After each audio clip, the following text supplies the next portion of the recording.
Assalamu alaikum wa rahmatullahi wa barakatuh. Our topic today is the internet and the web. By the end of this lecture, you will be able to tell the difference between the internet and the web, and you will be able to tell about the history of the internet, and you will able to describe how the internet work, and also you will be able to tell about the history of the web and able to explain how the web work, and you will be able to tell what's the internet of thing is. As we all know, one of the marvels of modern technology is the internet. The internet actually is something you will probably use it all day long. So, what is the internet? And what is the difference between the internet and the web? You should remember the internet is a vast international network of computers, or it is simply global network of networks. It is made up of hardware, computers, and connection. So, the first thing that you should remember is the internet is made up of hardware, not software. On the other hand, we have the web, or what we call it World Wide Web. What is World Wide Web? World Wide Web is a collection of software that spans the internet and enables the interlinking of documents and other resources. For example, documents, images, and sound clips. So, the web actually is the most commonly used service on the internet. So, you cannot access to the web without the internet. As we mentioned before, the web is only pages that contains pictures, links, video, etc.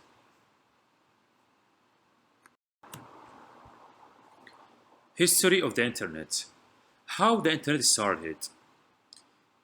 In the 1960s, Advanced Research Project Agency Network, or what we call it ARPANET, precursor to the internet, was the first wide area packet switching network with distributed control and one of the first networks to implement the TCP/IP protocol suite. Both technologies became the technical foundation of the internet. ARPANET actually connected computers at four different universities. The first university is University of California, located in Los Angeles.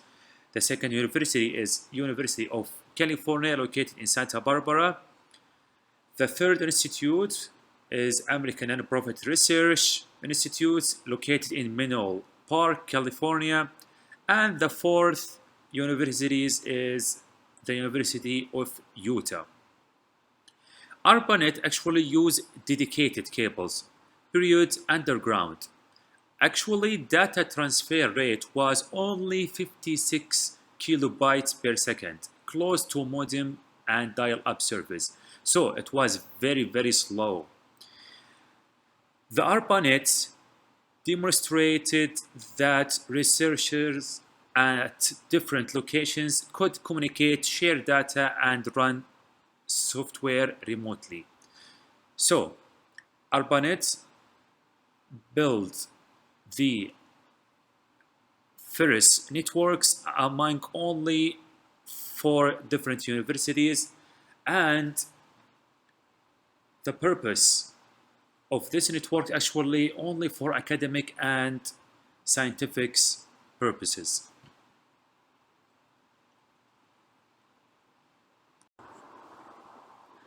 We will continue to talk about the history of the internet. After around 15 years, ARPANET added the network to more than 1,000 locations. At that time, an agency called National Science Foundation was introduced. What is actually this foundation is? It is actually an independent agency of the United States government that supports fundamental research and education in all the non-medical fields of science and engineering. Actually, this agency funded the construction of high-speed transmission line that would form the backbone of the expanding network. So, as we know from the previous slide, we should to have like the solution of the low speed of data transferring. So, the NSF developed this thing and transferred the rate of transferring of data from 56 kilobits per second up to 1.5 megabits per second.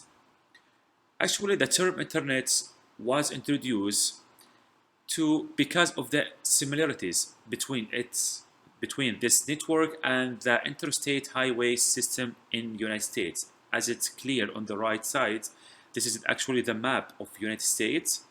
It is similar to the design of it. It is similar to the internet and how it goes through. Because continued growth would need more funding and research, the United States government decided in the mid 90s to privatize the internet. What does that mean? Actually, control the network's hardware was turned over to telecommunications companies or internet service provider or ISP and research organization. For example, AT&T, Verizon, Quest, Sprint. These all companies are actually the internet service provider in all over the United States, similar to what we have here, STC, Mobile, and Zain, etc. So the internet now under the control of these internet service provider. Research and design are administered by the Internet Society. What is actually the Internet Society? So now we will talk more about the Internet Society. What is actually the Internet Society is? The Internet Society, ISOC, is an international non-profit organization. It actually founded in 1992. What is the main purpose of it? What actually the Internet Society is trying to do? They actually promote the open development, evolution, and use of the internet for the benefit of all people throughout the world. So, Internet Society, the main objective of it is to make sure that all the people around the world can get beneficial of the internet. It also maintains and enforces standards, ensuring that all computers on the internet are be able to communicate with each other. It also organizes committees that propose and approve new internet related technologies and software. Under the umbrella of the Internet Society, we have four different organizations. First, Internet Engineering Task Force, IETF. What is actually the purpose of this organization? Actually, the purpose of it is the leading internet standards body and protocols that define the architecture of the internet. The second organization that we have is the Internet Architecture Board, IAB. What is IAB actually? IAB and the Internet Research Task Force, IRTF, both of them actually complement the work of the Internet Engineering Task Force by respectively providing long-range technical direction for the internet development and promoting research important to the internet's evolution. The last organization that we have is called the Internet Research Task Force, IRTF. What is actually RTF is, or what is the mission of it? It actually promotes research of the importance to the evolution of the internet protocols, application, architecture, and technology.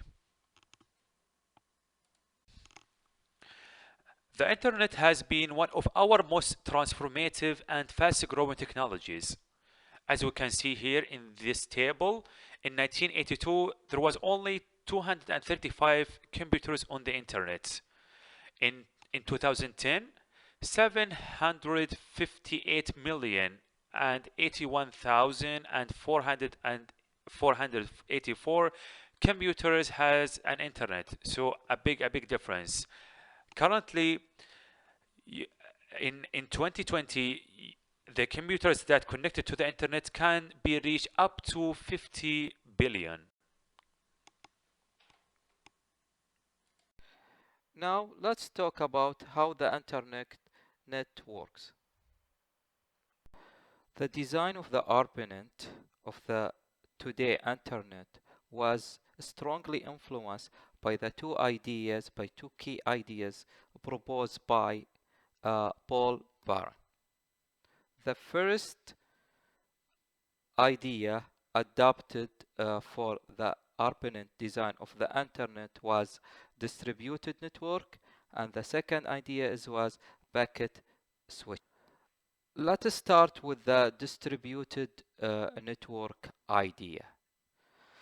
To understand the logic behind the internet structure, we must recall that the ARPANET was funded by the US Department of Defense for communication to develop a large or national-wide communication network that would be resistant to attack during the war. So the goal is to to allow the communication goes through the network even even if a part of network was damaged or destroyed, either by the enemy action or normal mechanical failure. So clearly, with this objective, the centralized network model, which rely on small number of central computer to coordinate the transmission of data through the network, would be not sufficient. For example, if the part of the network that serve particular part of the network was down, this region or this part of network will be disconnected. The left figures on the slide illustrate this idea. If the connection between the central computer was down or failed, or one of the computer failed, the portion of this network will be disconnected. Baron proposed different architecture for computer network which resolve this issue. The design is that the control of the connection in the network was distributed to the large number of the devices. So each computer on the network was linked to several other computers. So if the particular computer or connection failed, then the communication could be routed around this part of the network, and the network would continue to transfer the data. This idea is similar to the mesh topology that was introduced in the chapter 2, and the figures on the right side illustrate this idea. If the connection between computer B and A was down, we could still send the information between them using another route. But one other idea to the ARPANET design of the internet was a packet switching. In a packet switching network, messaging to be sent over the network are first broken into small pieces known as packets, and these packets are sent independently to their destination. The following figures on the slide illustrate this idea. First, the message will be broken into a set of packets, and these packets will be sent through the internet independently. Then they will be reassembled. These packets will be reassembled again when they arrive at their destination. One more point to mention here in this slide, because the message sent independently through the network and they usually taking a different route, they might arrive out of the order at the destination devices or computer. So we there is a software that will be used, or protocol that is or software that is follow certain protocol that we'll see in next slide, are responsible to reassemble this messaging. Also, how this message are broken into packets, there will be uh, a protocol that that define how these packets will be broken and how they are labeled. Sending the messaging in this way will offer three key advantages. First, sending the information in a smaller unit will increase the efficient use of the connection. What do we mean by that? If the large message were able to monopolize the connection, many smaller messages might be forced to wait. So let's take example from real life.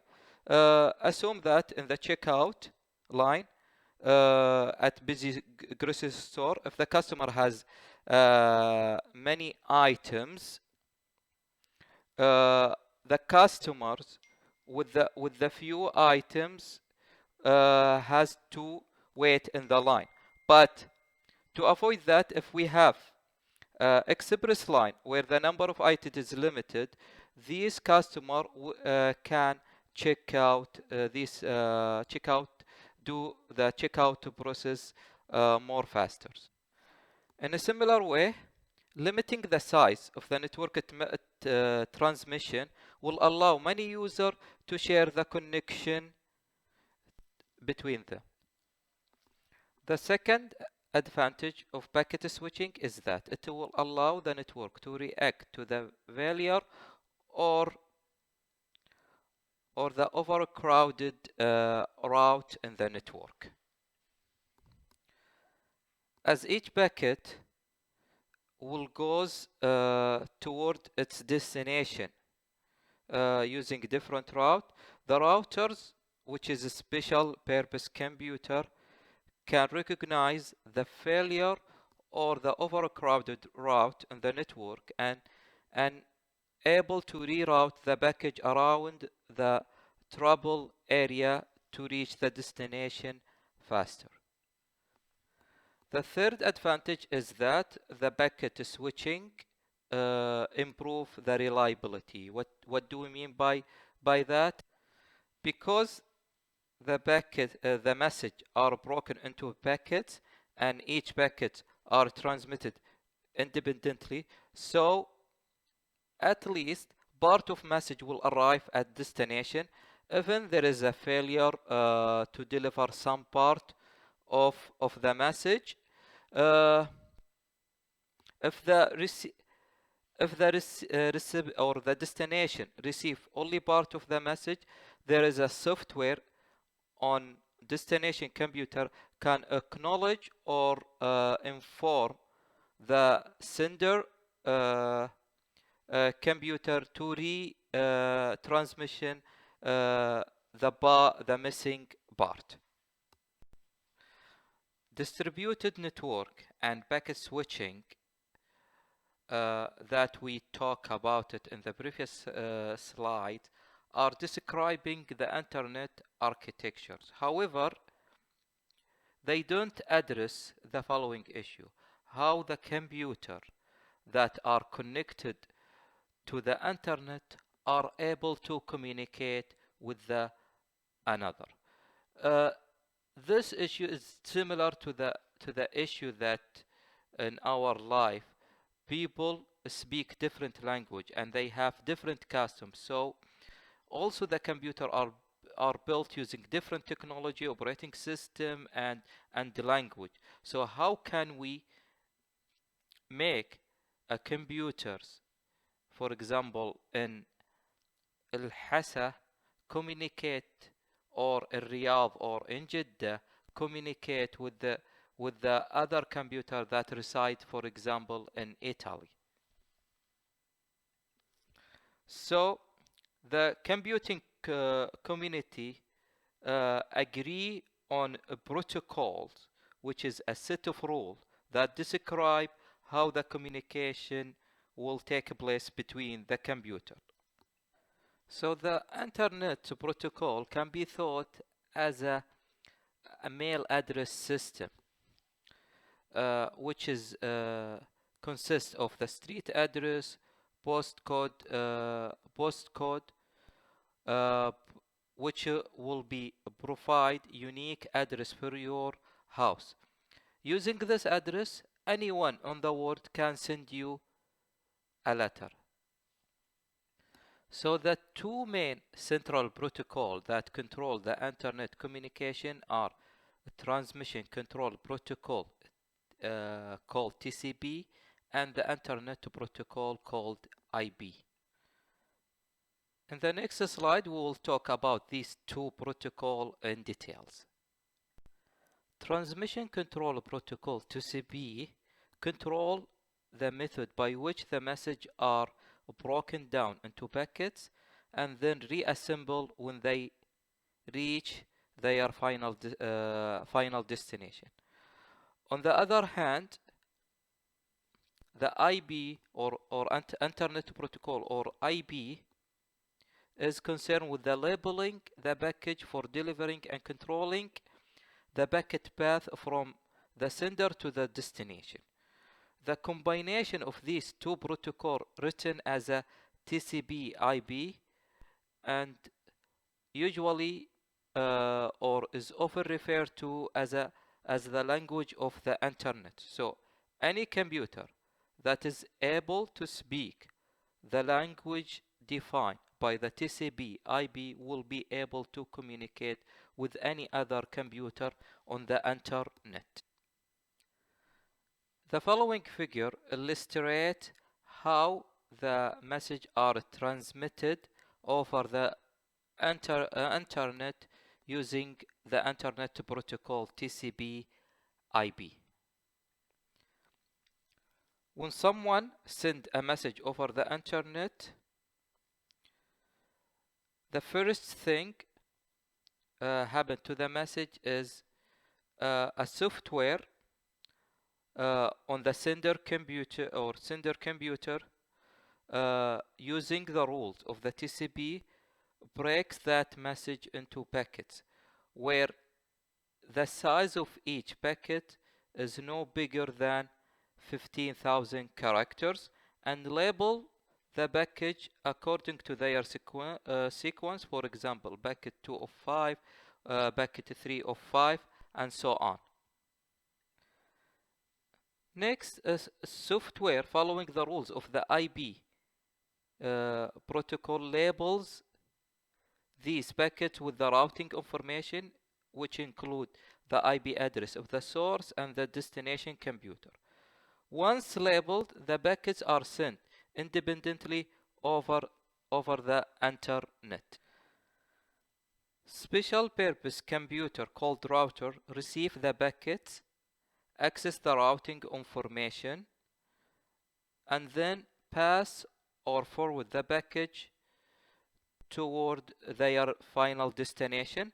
So the routers, which are maintained by the companies and the organization that manage the network connection, use various information sources, including statistics on the traffic patterns, to determine the best path for each packet to follow. Example of that, if you are following a familiar patterns to your destination, if you know ahead this familiar route will be closed, or will be a traffic, you will use alternative route to reach the destination. This is the router work in the similar way to route the package to their destination. Once the package arrive at their destination, they might be out of order because of using a different route to arrive. So there is a software that following a TCP, a protocol on the destination computer, which will reassemble these packages in the correct sequence to recreate the original message. The internet rely on two special purpose computer in network: routers and domain name servers. Let's first start with the routers. Routers are computers that receive package and use various information sources to pass the package toward their destination using the best path. Domain name server are computers used to store a mapping between a domain name and their corresponding IP address. From end user perspective, remember the IP address of the website would be difficult. So instead, we use the domain name to access the website. For example, it is easier for us to remember the google.com instead of their IP address, which is, for example, 147.321.21.84, which is difficult. So the domain name servers store the domain name and their equivalent IP address, and it's allow us to look up this information. The following figure illustrate how we look up the IP address and request a web page from the internet.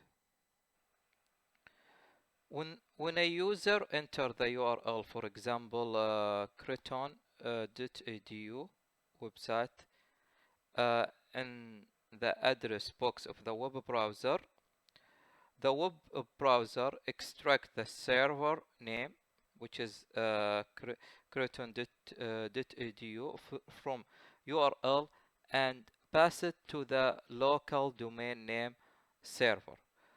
The domain name server will look up the website in its table. If the name is found, if the server name is not found in the local, the request will be passed to another domain name server. After looking up the domain name on the table, the domain name server will return the associated IP address. In our case here, it is 147.134.284 to the sender computers. Then the sender computer will be able to request the page indexed HTML, which is the home page, to be sent over the internet to the web server with the IP address 14134.284. The popularity of the internet had started in early 1990 when the World Wide Web was developed. What is the World Wide Web? Uh, or a web is a multimedia environment in which a document can be linked over the internet. And this or the World Wide Web was proposed by the Tim Berners-Lee in 1989. Lee was a researcher at European Laboratory for Practical Physics, and the researcher and the laboratory were located all across Europe and using a different type of computer and software. So they found it difficult to share the information effectively. So to address this issue, Lee proposed an idea that allowed these researchers uh, uh, to exchange the data regardless of their location. So the idea or the basic idea for the web suggestion that the document could be stored on the internet linked computer such that the authorized individual in one computer could have access to files stored on the other. The design of the web proposed by Lee was built on two key ideas. And these two ideas are the hypertext and the distributed nature of the internet. Hypertext is a document or text which contain a link to other text. So the web page can contain image or links to the other page. And here is example of the hypertext that has a link to other document. The second key idea is the distribution nature of the internet. The web page can be stored on the machine all across the internet, known as a web servers, and they are serving can store the web pages and serve them to the other computer that want to access. So the logical connection between the pages are independent of physical location. So you could uh, create a web page, but they are stored on the server in different country, and also the people can request these pages from different country where different location where these pages are stored. The following figure shows the growth of the web from 1992 until 2010. It is interesting to note that there is dramatic increases in the web after advances in the browser technology in 1939 until 1996 when the Internet Explorer was launched. Also, the number of the website has grown considerably during the past 10 years. In 2005, Google.com has claimed that to have more than 8 billion web pages were indexes. What do we mean by indexes? We mean that after the page is discovered, Google try to understand what is the page is about. This process is called the indexing, and by 2009, more than 50 billion uh, web pages are indexes. And nowadays, we know this number are continuing uh, to increase. Similar to the internet communications, the World Wide Web relies on the protocol to ensure that the web pages are accessible to any computer regardless of the machine, hardware, operating system, browser, or location. So there are two standards are used to ensure that. And these protocol are hypertext markup language called HTML and the hypertext transfer protocol HTTP, which work in combination with the TCP/IP protocol to enable the exchange of the web page over the internet. We'll talk in details about these two protocols now. What is the HTML? HTML is a language used to develop a web pages. So it design the structures and the visual of the web page. The designer using this language can create the web pages by placing a tag and special symbols within the text document, and they formatted the included text in the page, and also they can incorporate links and image or other media to create the page. And the web browsers now can read the HTML tagging and render the page accordingly. And the latest proposed standard for the HTML is HTML5, which is supported by all modern browsers. Hypertext Transfer Protocol is the communication protocol that used to establish a connection between the web server that store the web page or the HTML page and the computer browser to send back the HTML or other file for the browser to view it. The URL the URL here shows or now let's see how the URL are interpreted. So URL usually has a three part.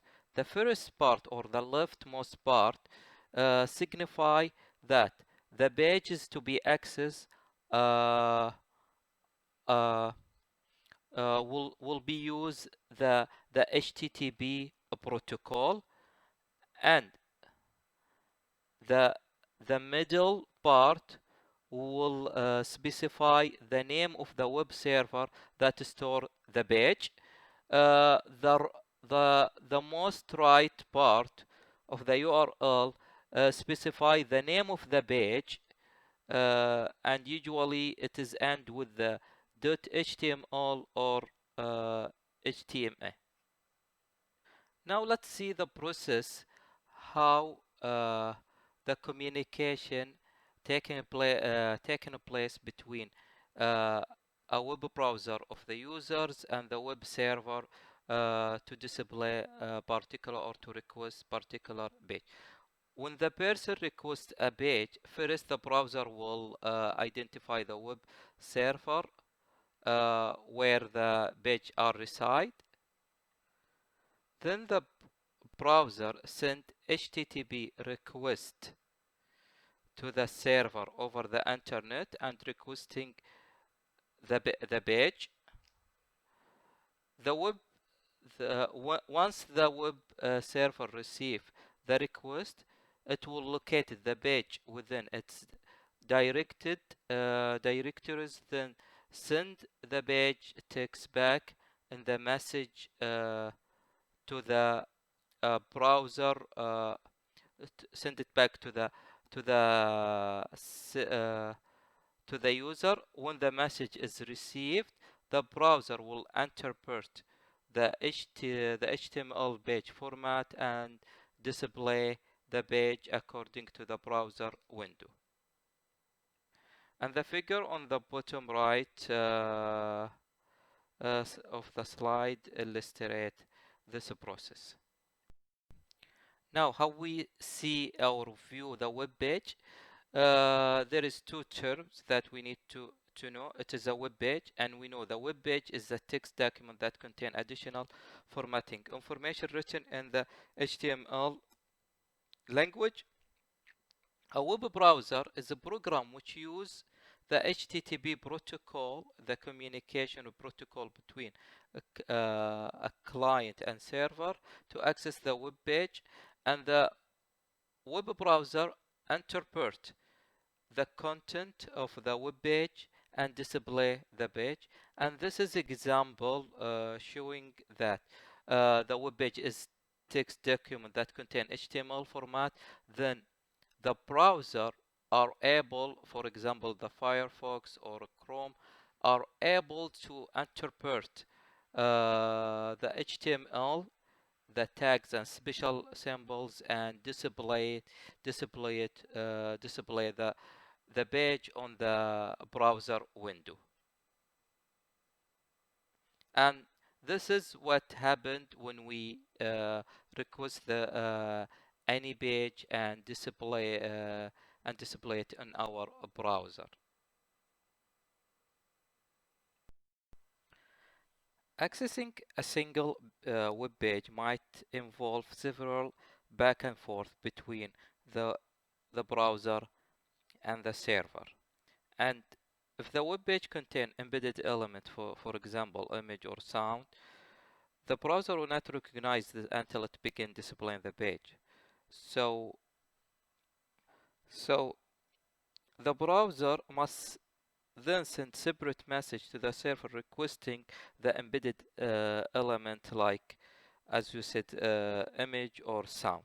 So if we assume that if we have a page that contains 10 imaging, this will require 11 interaction between the browser and server, one for the page itself and one for each of the 10 elements. To avoid the redundant and the excessive downloading and connection between the server and the browser, there is a technique, or the most browser use a technique called a caching.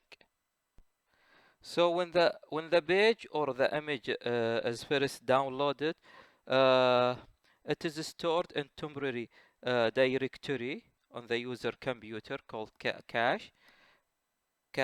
The next time the page or item is requested, the browser first check to see if it has a copy stored locally in the cache, and if so, and check if the copy is up to date by contacting the server and asking how recently the page was changing. If the image or the copy is up to date, stored locally, then the browser can display this copy instead of downloading the original. So let's see example of this process. So when the browser uh, on the user computer will ask to get some pictures, then it will goes to uh, the web the cache the cache or catching the local cache, then it will check if it is if it is has it or not. If it has it, it will send another uh, request to the server, just asking if it is time by comparing the time is stamp of the picture. If it is not has changing, it will the server will reply by brief messaging to the browser. Then the browser can display it, and this will save time. If the time of taking to request the item and download it, for example, 30 minutes, then it will save more time. The following figure shows the relationship between the internet, extranet, and intranet. The internet, we know that it is a global network that can be accessed by anyone.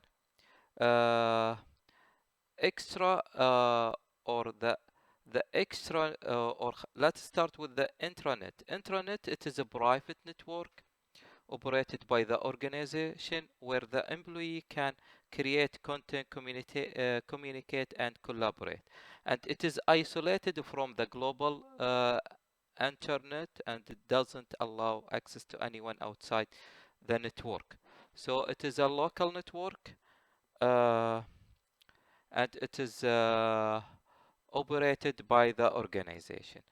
Extranet, it is a private network similar to the intranet, but provide a control access to the authorized user from outside the organization. Example for the authorized user who can access the extranet, it is a customer, vendors, or partners, to allow them to communicate with the organization in a closed and secure virtual space. So this figure shows the intranet can be accessed only by the employee of the company. The customers and partners or supplier can be accessed by through the extranet, and all of these are part of the internet.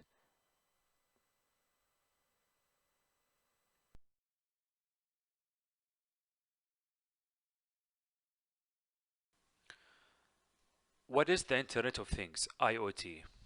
Actually, Internet of Things also sometimes referred to as the Internet of Everythings. The Internet of Things, or IoT, refers to the billions of physical devices around the world that are now connected to the internet, all collecting and sharing data from a remote location. The data itself is stored, analyzed, and shared via the internet. How big is IoT right now? This new wave of connectivity is going beyond laptops and smartphones. It's going towards connected cars, smart homes, connected wearables, smart cities, and connected healthcare. Basically, IoT is connected our life. A good example of IoT is wearable health monitors, like many of us now wearing the Apple Watch.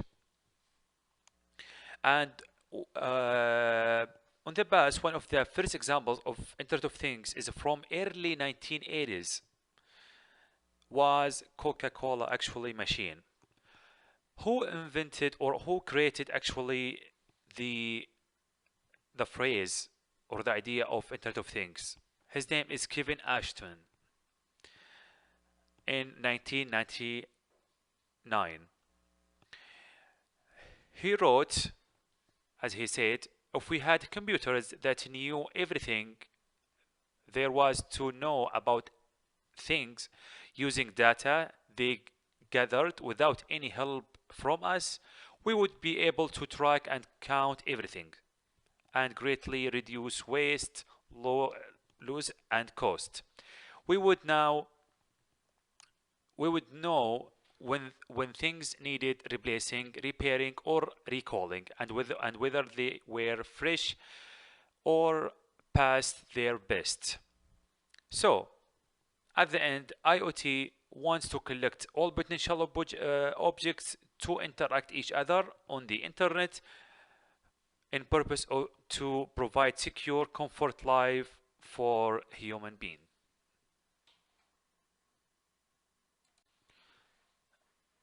After we define the Internet of Things, now we will talk here more about the advantages of IoT. Is there any advantages of it? For sure.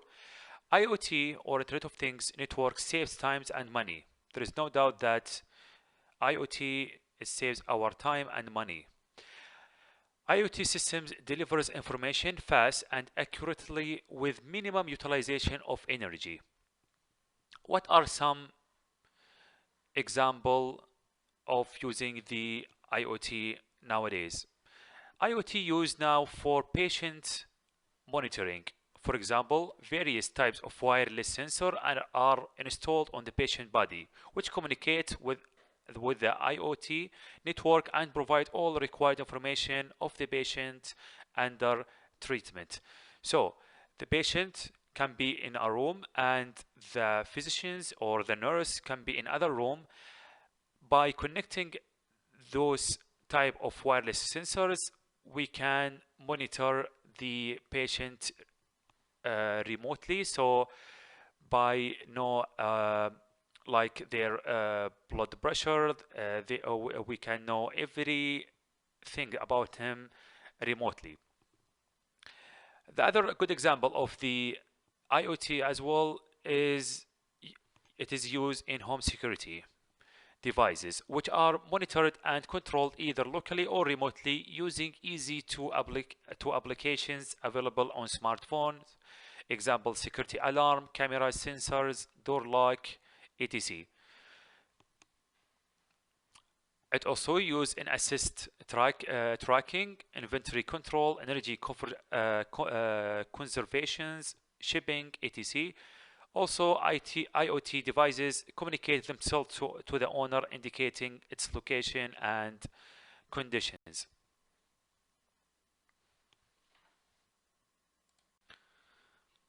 Now we will talk more about the IoT in the medical field. Before Internet of Things, patients' interactions with doctors were limited to visit and tele and text communication. There was no way doctors or hospitals could monitor patients' health continuously and make recommendations accordingly. Now, with the Internet of Things, enabled devices have made remote monitoring in the healthcare sector possible, unleashing the potential to keep patients safe and healthy, and empowering physicians to deliver superlative care. Actually, IoT has application in healthcare that benefits patients, families, physicians, hospital, even the insurance company. Let's focus here more in IoT for physicians. Devices in the form patients can have like devices in the form of wearables. They can put it on their